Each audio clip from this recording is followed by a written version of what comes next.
तो हेलो दोस्तों, नमस्कार। कैसे हैं आप सभी लोग। आप सभी लोगों का एक बार स्वागत है आपके अपने चैनल टीचर मोटिवेशन में। तो दोस्तों, आशा करते हैं, उम्मीद करते हैं कि आप लोग बहुत अच्छे होंगे और अपनी परीक्षा की कर रहे होंगे तैयारी। तो दोस्तों, आइए आज की टॉपिक सबसे बेस्ट और सबसे अच्छी होने वाली है, क्योंकि लगातार मैं पीडीएफ करवा रहा हूँ आप लोग को। और ये पीडीएफ मैं कई भाइयों को भेज भी चुका हूँ, जो कमेंट किए थे उनको भेज चुका हूँ। और जिन बच्चों को चाहिए आप लोग कमेंट करिएगा, मैं पीडीएफ आप लोग को दे दूंगा। ठीक है, फिलहाल आप लोग स्क्रीनशॉट भी ले सकते हो। तो चलिए दोस्तों, बात करते हैं कोलबर्ग, जो कि अमेरिका के मनोवैज्ञानिक है, और इन्होंने बड़ा एक सिद्धांत दिया, नैतिक विकास का सिद्धांत। दोस्तों, ये टॉपिक जो परीक्षा में है इस बार दिसंबर में परीक्षा में, जो कि 14 तारीख को आपको परीक्षा होने वाली है, तो उस परीक्षा में यहाँ से क्वेश्चन निश्चित है कि 4 से 5 क्वेश्चन आपके बनेंगे, चाहे वो पेपर 1 हो और चाहे पेपर 2 हो। ठीक है, दोनों बनेंगे। लेकिन आप सभी लोग को बता दूं कि यहाँ पर एक एक पॉइंट को रखा जाएगा, कोई ऐसी पॉइंट नहीं है जो बचे एग्जाम से। ठीक है, तो चलिए करते हैं वीडियो को स्टार्ट। देखो, नैतिकता क्या होता है, मैं यहाँ पर स्क्रीनशॉट आप लोग निकाल लीजिएगा, बाकी मैं आप लोग को बता देता हूँ नैतिकता क्या होता है। तो सबसे बड़ी बात यही है कि इस दुनिया में सभी लोग हैं और नैतिक स्तर पर चलना चाहते हैं, गलत सही की पहचान करते हैं। ठीक है, तो गलत सही की पहचान करना क्या होता है, नैतिकता होता है। जैसे हिंस की कहानी को आप लोग सभी सुने ही होंगे। जो बच्चे नए बच्चे होंगे वो जान जाइए कि हिंस नाम का एक व्यक्ति होता है, जो कि उनकी मैडम हो, चाहे जो भी समझ लीजिए, उनकी बहुत ही तबीयत खराब होती है, बहुत अधिक तबीयत खराब होती है। लेकिन उनको पता चलता है कि एक मेडिसिन है, एक दवा है जिससे उसकी जान बच सकती है। और वह व्यक्ति क्या करता है, उस दवा को लाने जाता है। दवा को लाने जाता है तो उस दवा की कीमत सुनकर वह चौंक जाता है। उसकी कीमत इतनी होती है कि वो कभी दे नहीं सकता था। ठीक है, अब वो आदमी सोचने लगता है कि आखिरकार मैं क्या करूं, कैसे इस दवा को लूं। तो आखिर लास्ट में आते आते अपनी पत्नी की जान बचाने के लिए वो व्यक्ति लास्ट में उस दवा को चुरा लेता है। तो आप लोग बताइए, उस दवा को चुराना क्या अच्छा है या गलत है, ये चीज़ आप लोग ज़रूर बताइएगा। तो दोस्तों, इस नैतिक विकास के सिद्धांत में उसकी जो नैतिकता है वो समझ में आप लोग को आ रही होगी। और यहाँ से आप लोग कमेंट करिएगा कि क्या उसको चुराना चाहिए कि नहीं। अब देखो, उस व्यक्ति के पास दो चीज़ देखने को मिला है। जब वो व्यक्ति ऐसा करता है तो दो चीज़ देखने को मिला है। क्या? नैतिक दुविधा, मोरल डिलेमा। ठीक है, और नैतिक तर्कणा, मोरल रीजनिंग। ये दोनों पॉइंट अगर आप नोट करते हो, पिछली बार सीबीएसई के द्वारा ये क्वेश्चन पूछा गया था। ठीक है, तो यहाँ पर देखिएगा, ये पॉइंट आप लोग मत भूलिएगा, क्योंकि यहाँ से पॉइंट बनते हैं। क्या है? नैतिक दुविधा और नैतिक तर्कणा। इसकी जो अंग्रेजी, जो इंग्लिश है, इसको जरूर याद करिए, क्योंकि कभी कभी हिंदी में मिस्टेक कर जाता है कि अंग्रेजी जो होती है, इंग्लिश जो होती है, कोई गड़बड़ नहीं होती है ना। तो देखो, नैतिक दुविधा क्या होती है, सही गलत के बारे में डिसीजन ना लेने की स्थिति क्या कहलाती है, वही होती है नैतिक दुविधा। जैसे आप समझिए, जब वो व्यक्ति हिंज नाम का व्यक्ति था, ठीक है, तो दवा के पास जाता है, डॉक्टर के पास जाता है, और लास्ट में वो उसके पास इतने पैसे नहीं होते हैं कि उस दवा को क्या करे, खरीद सके। तो लास्ट में उसकी स्थिति ऐसी आती है कि लास्ट में उस दवा को क्या करता है, चुरा लेता है। अब वो उससे पहले सोचता है कि आखिर क्या करे, कैसे जान बच सकती है। तो क्या करे, वो दुविधा में है कि चुरा ले कि नहीं चुरा ले, कि क्या करे। वो दुविधा जो होती है, वो डिसीजन सही नहीं ले पाता कि आखिर करे तो क्या करे। ठीक है, जैसे सही गलत के बारे में डिसीजन ना लेने की स्थिति क्या कहलाती है, नैतिक दुविधा, मोरल डिलेमा। अच्छा, हिंस अगर चोरी करेगा तो पुलिस पकड़ लेगी, उसको ये भी डर था कि मैं अगर चोरी करता हूँ तो पुलिस पकड़ लेगी। ठीक है, अगर मैं इसको चुराता भी नहीं हूँ तो मेरी बीवी मर जाएगी। दोनों दुविधा में पड़ गया था, आखिरकार करे तो क्या करे। फिर उसके बाद देखिए, नैतिक तर्कणा। नैतिक तर्कणा जो है, इससे क्वेश्चन परीक्षा में बने हैं कई बार।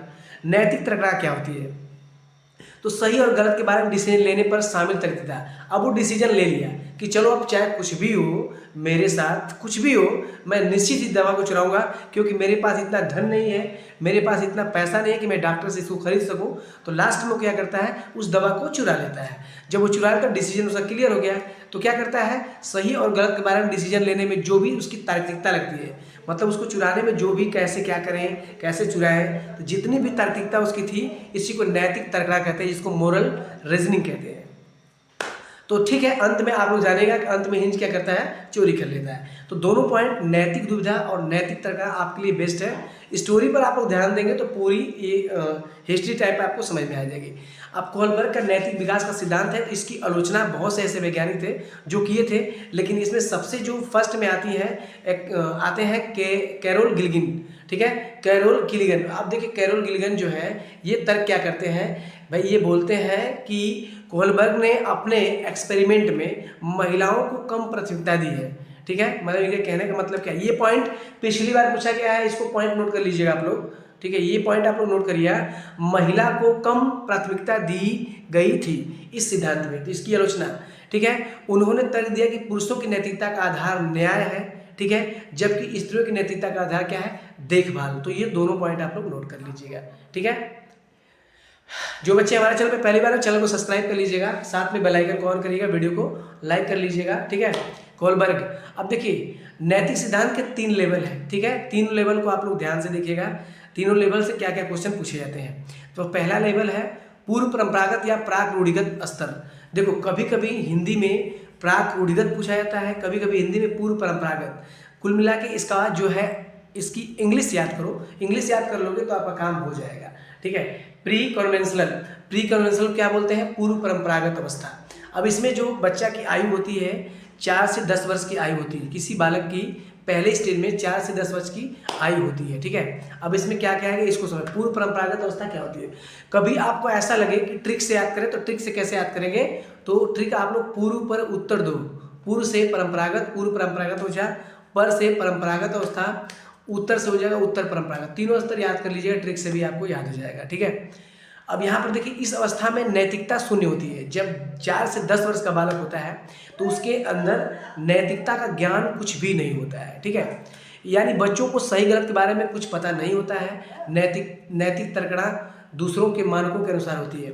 जब भी वो तर्क करता है तो उसके गाइडेंसर होते हैं, जैसे मम्मी हो गई, पापा हो गए, चाचा हो गए, जैसे उसके गाइडेंसर जितने भी होते हैं, तो क्या होता है कि उनसे ही वो डिसीजन लेकर कोई कार्य करता है। उसके अंदर इतनी बड़ी क्षमता नहीं होती है कि वो खुद डिसीजन ले ले।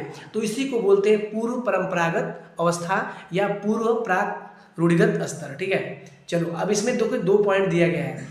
अब इसमें 2 पॉइंट क्या है, पहला पॉइंट देख लीजिएगा, दंड एवं आज्ञा पालन, दंड और आज्ञा पालन। जब 4 से 10 वर्ष का बालक होता है तो इसके अंदर क्या होता है, इसमें बच्चे की नैतिकता सजा और आज्ञा पालन पर आधारित होती है। जब हिंद ने चोरी की तो सोचा बच्चों ने कि चोरी करेगा तो उसे सजा मिलेगी।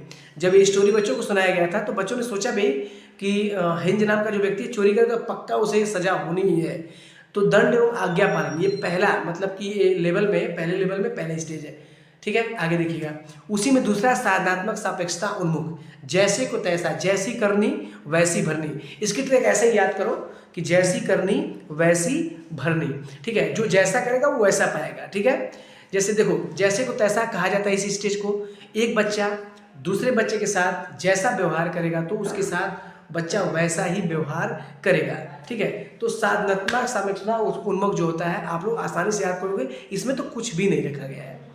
अब चलो देखो, दूसरी पॉइंट जो दिया गया है, दूसरा स्टेज जो दिया गया है वो क्या है, परंपरागत या रूढ़िगत स्तर, कन्वेंशनल स्टेज। अब देखो, इसमें क्या होता है, इस अवस्था में बच्चा दूसरों लोगों के मानकों को अपने अंदर समावेशित करता है और उनके अनुसार सही गलत का निर्णय लेता है। देखो, पहले स्टेज में आपने क्या पढ़ा, मतलब कि इसमें क्या होता है कि अपने आप को इंक्लूड करता है, कहा जाए कि समावेशित करता है, मतलब कि दूसरे का डिसीजन लेके अपने अंदर क्या करता है, समाहित करता है, तब गलत सही का निर्णय लेता है। इसी को बोलते हैं परंपरागत या रूढ़िगत स्तर, दूसरा स्तर है। अब इसमें क्या होता है, चलो देखो आगे। इसमें पहला पॉइंट क्या है, पहला पॉइंट है अच्छा लड़का और अच्छा लड़की बनने की उन्मुखता। इसमें जो भी बच्चा होता है ना, वो दूसरों के साथ क्या करता है, बच्चा अच्छा व्यवहार करता है। मतलब मान के चलिए कि मेरे गाइडेंसर हैं, मेरे मम्मी हैं, मेरे पापा हैं, तो जितने भी मुझसे बड़े हैं, ठीक है, उनके साथ वो अच्छा व्यवहार करने की कोशिश करता है कि मैं अच्छा व्यवहार करूँगा तो मेरे पापा मेरी मम्मी मुझे ये लाएंगे, मुझे अच्छी किताबें लाएंगे, मेरे लिए अच्छे, मतलब उसको ये सोचता है कि जितना अच्छा से अच्छा व्यवहार करूँ उतना अच्छा मेरे साथ क्या होगा, मतलब उन लोग का व्यवहार देखने को मिले।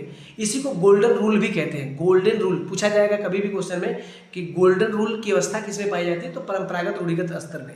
ठीक है, तो अच्छा लड़का और अच्छा लड़की बनने की जो उन्मुखता होती है, ये पहले पॉइंट में होती है। दूसरा पॉइंट देखिएगा, कानून एवं व्यवस्था उन्मुख। कानून और व्यवस्था उन्मुख क्या होता है, इसको सोचिएगा। अब ये पॉइंट देखो, इसमें बच्चे कहाँ कन्फ्यूज होते हैं, इसको सोचने की जरूरत है। देखो, इसमें बच्चा कानून तथा सामाजिक व्यवस्था को बनाए रखने की भावना विकसित करता है। वो सोचता है कि भाई जो भी कानून है, जो भी रूल है, जो भी नियम है, उसमें सामाजिक व्यवस्था को बनाकर रखना चाहिए। ठीक है, और उसमें जैसे मान के चलिए एम्बुलेंस आ रहा है तो ये कानूनी व्यवस्था है, एम्बुलेंस आ रहा है तो ये ना कि अपनी गाड़ी सामने से ही चलाते जाएं, उससे आने दो, उससे मतलब नहीं, वो कानून का रूल है तो हटना ही पड़ेगा। उसको हट के उसको जगह दो, साइड दो, तभी वो आगे निकले। ठीक है, तो ये रूल हो गया। जैसे अब मान के चलिए कि आप ट्रैफिक में फंसे हुए हैं, किसी की तबीयत खराब है, यहाँ पर रेड लाइट बढ़ गई, जाम लग गया, तो आपको वहाँ रूल का पालन करना है, चाहे कोई मर भी जाए तो उससे मतलब नहीं है। तो ये कानून और उन्मुख व्यवस्था होती है, ऐसी व्यवस्था, उसका पालन करना किसी को भी ज़रूरी है। ठीक है, चलो आगे देखते हैं। लास्ट स्टेज जो है उत्तर परंपरागत और रूढ़िगत स्तर। देखो उत्तर परंपरागत जो होता है इसमें डिसीजन व्यक्ति खुद लेता है। भैया अब हम 13 वर्ष से ऊपर हमारी उम्र हो गई है, तो अब हमको खुद डिसीजन लेने दो, अब हमें किसी दूसरे के डिसीजन की आवश्यकता नहीं है। तो इसमें व्यक्ति या बच्चा खुद डिसीजन लेता है, न कि समाज के जरिए कि क्या करें क्या ना करें, क्या सही है क्या गलत है, नहीं, ये सब कुछ भी नहीं। वो डिसीजन जो लेगा वो खुद डिसीजन लेगा। ठीक है, तो ये आपकी लास्ट अवस्था है। इसमें 2 पॉइंट आपको ध्यान देना है। क्या? सामाजिक अनुबंधन उन्मुखता। इसमें किशोर यह मानते हैं कि नियम जो होते हैं लोगों के भले के लिए, अगर किसी नियम के किसी का नुकसान होता है तो उसे नियम को तोड़ देना चाहिए। अभी इसको समझ में आ रहा है कि सामाजिक परंपरा को बनाए रखने के लिए अगर नियम का विरोध है, अगर किसी नियम का से किसी का नुकसान होता है तो भैया इसको तोड़ दो। ठीक है, तो इसी को स्टेज कहते हैं बिना किसी की परवाह, न मम्मी का परवाह, न पापा का परवाह, न अंकल का परवाह, किसी का परवाह नहीं।